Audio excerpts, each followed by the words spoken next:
Hello everyone, welcome back to my channel. তো তোমরা সবাই কেমন আছো? আশা করছি তোমরা সবাই অনেক ভালো আছো, আর আমিও ভালো আছি।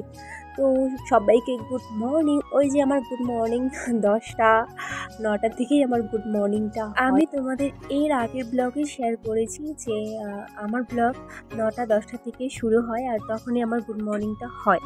কারণ আমি তখনই ঘুম থেকে উঠি, জেগে তো অনেক আগেই যাই, ওই যে অলসতার কারণে আমার বিছানা থেকে ওঠা হয় না।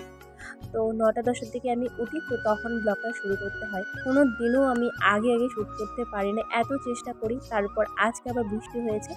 আজকে তো মানে যতটুকু চেষ্টা ছিল সেটাও আর হলো না বৃষ্টি হওয়ার কারণে। তো যাই হোক, সকালবেলা কাজবাজ করেছি আমি, করার পর এখন আমি যাচ্ছি। তো কোথায় যাচ্ছি না যাচ্ছি আমি তোমাদের অবশ্যই জানাবো। তো দেখতে পারলে মা, আমি, ভাই 3জন মিলে বেরিয়ে পড়েছি। আর দেখতে পারলে এটা হচ্ছে আমার ছোটোবেলার স্কুল। তো এদিক দিয়ে আমরা আজকে যাচ্ছি। তো এখন বলে দিই যে আমি কোথায় এসেছি। আমি এসেছি আমার মাসির বাড়িতে। তার কারণ হচ্ছে আমার মাসির মেয়ে মানে আমার দিদি এসেছে। আর সবথেকে বড় কথা, আমি আমার মানে ছোট্ট ভাগ্নিকে দেখতে এসেছি।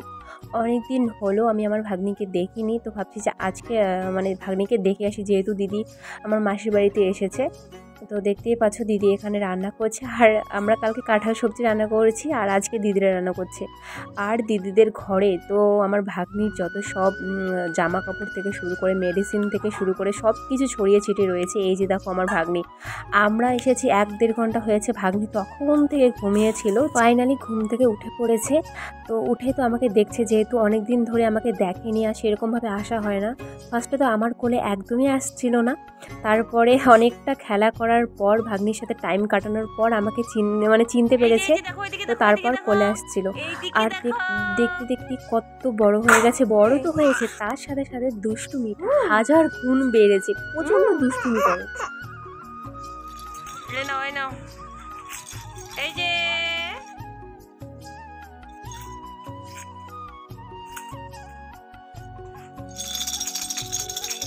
এই যে দেখো সোনা, এই যে কে, ওটা কে, ওটা কে? এই যে দেখি দেখি দেখি দেখি। ও নাও নাও নাও, খেলো খেলু খেলু করো, খেলু খেলু করো, খেলু খেলু করো। দেখো আমার ভাগ্নির কি অবস্থা, শেষে আমার কোলে উঠে মানে পেটের উপর উঠে খেলছে। ফার্স্টে তো একদমই আসতে চাইছিল না, কারণ চিনতে পারেনি, হঠাৎ করে দেখেছি। আর এখন চেনা জানা হয়ে যাওয়ার পর এখন তো মানে জানাতা অবস্থা, আমার কোল থেকে আর কারো কোল যাবে না। তো এদিকে দেখো মাসিদের বাড়ির উঠোনে নানা রঙের ফুল ফুটেছে, রং বেরঙের। তো এটাকে তো আমি ডালিয়া ফুল বলি।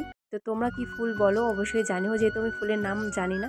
তো বাইরে এসে দেখছি এই ভাইটা না হাতে করে টিয়া পাখি নিয়ে দাঁড়িয়ে আছে, আর টিয়া পাখি তো আমার অনেক ভালো লাগে, তারপরে ভয়ও লাগছে হাতে না কামড় দিয়ে দেয়। ভাইটা আবার বলছিল টিয়া পাখিটা নাকি খুব সুন্দর কথা বলে। তো আমি বলছিলাম এখন কেন বলছে না, তো ভাইটা বলছিল যখন তখন নাকি কথা বলে না, লোক দেখলে নাকি বলে না, ওর সাথে নাকি খুব সুন্দর কথা বলে।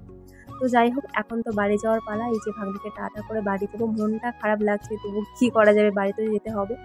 তো দেখো আমরা এখন বাড়ি যাওয়ার পথে বেরিয়ে পড়েছি, যেহেতু আমরা হাই রোড দিয়ে যাব না, যেহেতু এদিকে একটা রাস্তা রয়েছে, শর্টকাট রাস্তা। তো এই রাস্তা ধরে আমরা এখন বাড়ি যাব। তো আজকের মতো ব্লগটা এত অবধি রাখছি, কীরকম হয়েছে অবশ্যই জানিও। দেখা হচ্ছে নেক্সট কোনো ব্লগে। তো টাটা।